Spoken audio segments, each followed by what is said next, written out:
एक कम उम्र के लड़के की अनजाने में की गई गलती के कारण पूरे परिवार को करना पड़ा जिन के गुस्से का सामना। फिर कैसे शांत हुआ उस जिन का गुस्सा, कैसे बची पूरे परिवार की जान। मैं सुमित स्वागत करता हूँ आपका एक और दिल दहला देने वाली सच्ची घटना पर आधारित कहानी के साथ। उत्तर प्रदेश के जिला उन्नाव में पड़ने वाले कस्बा सफीपुर में एक मियाँ थे जो कि गद्दीगर थे। उनके बहुत सारे मुरीद थे जो कि अलग अलग शहरों में रहते थे, छोटे छोटे कस्बों में रहते थे। उनमें से काफ़ी सारे मुरीद कानपुर में भी रहते थे। वो मियाँ समय समय पर अपने मुरीदों में मिलने के लिए जाया करते थे, उनके हाल चाल जानने के लिए। उस समय मोबाइल फ़ोन नहीं हुआ करते थे, रिसीवर फ़ोन हुआ करते थे। उन मियाँ के यहाँ तो फ़ोन था, लेकिन उनके काफ़ी मुरीदों के यहाँ फ़ोन नहीं था। उन मियाँ के मुरीद जिनके पास फ़ोन नहीं था, वो लोग पीसीओ के द्वारा उन मियाँ से बात कर लिया करते थे। उन मियाँ के 4 लड़के हुआ करते थे, जिनमें से सबसे बड़ा लड़का जो कि 16 से 17 साल की उम्र का होगा, वो जहाँ रहते थे वहाँ पर उच्च शिक्षा के साधन पर्याप्त नहीं हुआ करते थे। तो उनके बड़े लड़के ने उच्च शिक्षा प्राप्त करने के लिए बाहर जाकर पढ़ाई करने की बात कही। मियाँ के बाकी लड़के जो कि अभी जूनियर क्लासेस की पढ़ाई कर रहे थे और कम उम्र देखते हुए उन्होंने बाहर जाकर पढ़ाई करने की बात पर स्वीकृति नहीं दी। लेकिन अपने बच्चे की आगे की पढ़ाई को ध्यान में रखते हुए और घर वालों के द्वारा जब मियाँ को समझाया गया, बताया गया, तो वो राजी हो गए और कानपुर में उन्होंने एक अच्छे स्कूल में अपने लड़के का एडमिशन कराया। जिसके बाद वो उसके रहने के लिए वहाँ पर एक किराए पर कमरा देख रहे थे। इस बात का पता मियाँ के एक मुरीद को चला जो कि कानपुर में ही रहता था। वो मियाँ से मिला और उनके लड़के के लिए किराए पर मकान ढूंढने के लिए उनसे बात की। उसने कहा कि आप लड़के के लिए किराए पर मकान ढूंढने के लिए परेशान ना हो। उसने कहा कि आपका लड़का हमारे होते हुए किराए के मकान में रहेगा, ये कैसे हो सकता है। उसने कहा कि वो आपका लड़का हमारे ही साथ हमारे घर में रहेगा और खाने पीने की चिंता आप बिल्कुल भी ना करें। वो किराए के मकान में रहेगा तो या तो खुद बनाएगा या तो बाहर से खाना मंगवाएगा, और बाहर का खाना आप जानते ही हैं कैसा होता है। मियाँ के मुरीद ने कहा कि हम आपके लड़के को बिल्कुल अपने लड़के की जैसा ही रखेंगे, जिस पर मियाँ मान गए। मियाँ की समस्या का समाधान हो गया था। अब ना अकेले रहने की समस्या थी और ना ही लड़के के खाने पीने की समस्या थी। फिर एक दिन सारा सामान पैक करके मियाँ ने अपने लड़के को अपने मुरीद के घर पर छोड़ दिया। उनका लड़का खुशी खुशी मन लगाकर अपनी आगे की पढ़ाई करने लगा। वो समय से स्कूल जाता, समय से खाना पीना खाकर सो जाता। पीसीओ से अपने घर पे वो लड़का बीच बीच में फ़ोन करता, अपने हाल चाल देता और घर वालों के हाल चाल भी लेता रहता। एक बार वो लड़का जब स्कूल से वापस घर आया तब बहुत ज़ोर की बारिश शुरू हो गई। उस लड़के ने खाना पीना खाया और जाकर अपने कमरे में लेट गया।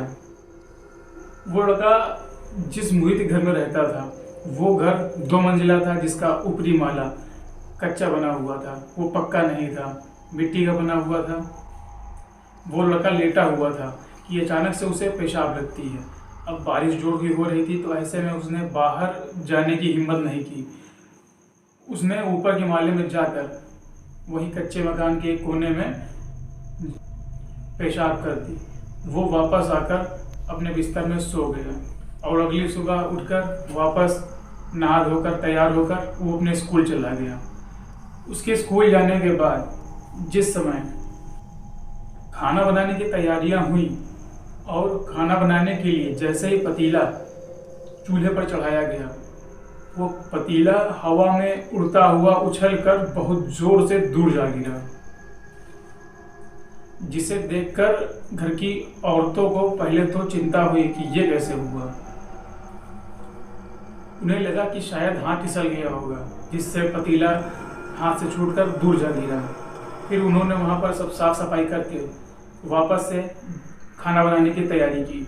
उन्होंने फिर से पतीला चढ़ाया और जैसे ही उन्होंने पतीला चढ़ाया वो पतीला वापस से इस बार और भी ज़्यादा जोर से उछलकर हवा में उड़ता हुआ दूर जा गिरा, जिसे देखकर उन सबके होश उड़ गए और इस बार वो औरतें चिल्लाती हुई घर के बाहर निकल गई। जैसे तैसे करके उन्होंने उस घर के मुखिया को खबर दी और जब वो मुखिया घर आया तब उसे पूरी बात बताई।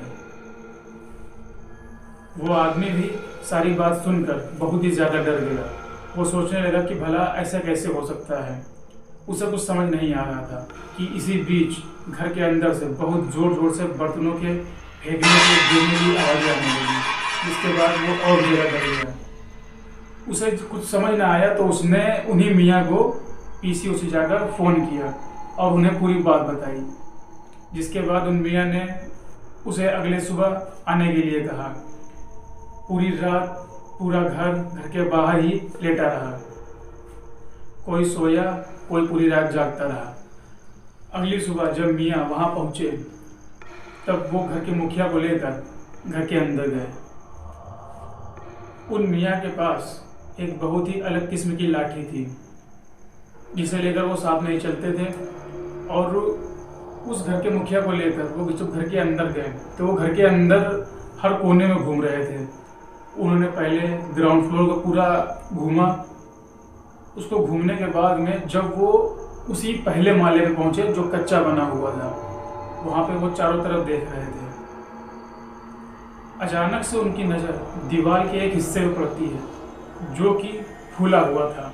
उसे देखकर मियाँ ने अपनी लाठी से उस फूले हुए हिस्से पर थोड़ा जोर से मारा और जैसे ही उन मियाँ ने उस फूले हुए हिस्से पर लाठी से मारा, वो पूरा का पूरा फूला हुआ हिस्सा भरभरा कर नीचे ज़मीन पर जा गिरा। और जैसे ही वो नीचे जा गिरा वैसे ही उधर से आवाज़ आई जो कि अदृश्य थी, जिसने मियाँ को नमस्कार किया और मियाँ ने उस नमस्कार का जवाब उसको नमस्कार से दिया। जिसके बाद मियाँ ने उससे कहा कि तुम यहाँ छुपे बैठे हो और मैं तुम्हें पूरे घर में ढूंढ रहा हूँ। क्या बात है, क्यों इन लोगों को परेशान कर रहे हो? जिस पर उधर से आवाज़ आई,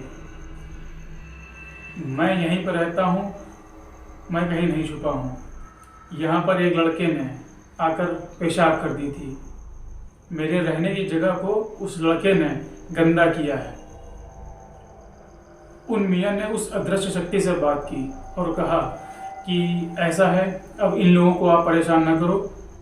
बच्चा था, अनजाने में उससे गलती हुई है। मैं यहाँ पर साफ सफाई कराए दे रहा हूँ और आगे से यहाँ पर कोई भी गंदगी नहीं करेगा, ऐसा मैं आपको वादा करता हूँ। जिसके बाद वहाँ पर घर में चल रही उथल पुथल शांत हुई और वहाँ पर सब जैसे ही मियाँ ने साफ सफाई कराई, पूरे स्थान को शुद्ध कराया, वैसे ही वहाँ पर सब कुछ शांत हो गया।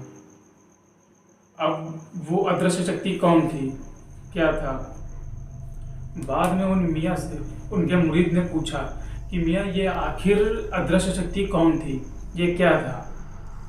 तब उन मियाँ ने उसको बताया कि ये अदृश्य शक्ति कोई और नहीं बल्कि एक जिन था, जो कि एक लंबे समय से तुम्हारे घर के इस हिस्से में रहता है और तुम लोगों को इसकी खबर भी नहीं। जिसको सुनने के बाद पूरे घर वालों के होश उड़ गए कि उनके घर में एक जिन रहता है और उन्हें पता भी नहीं।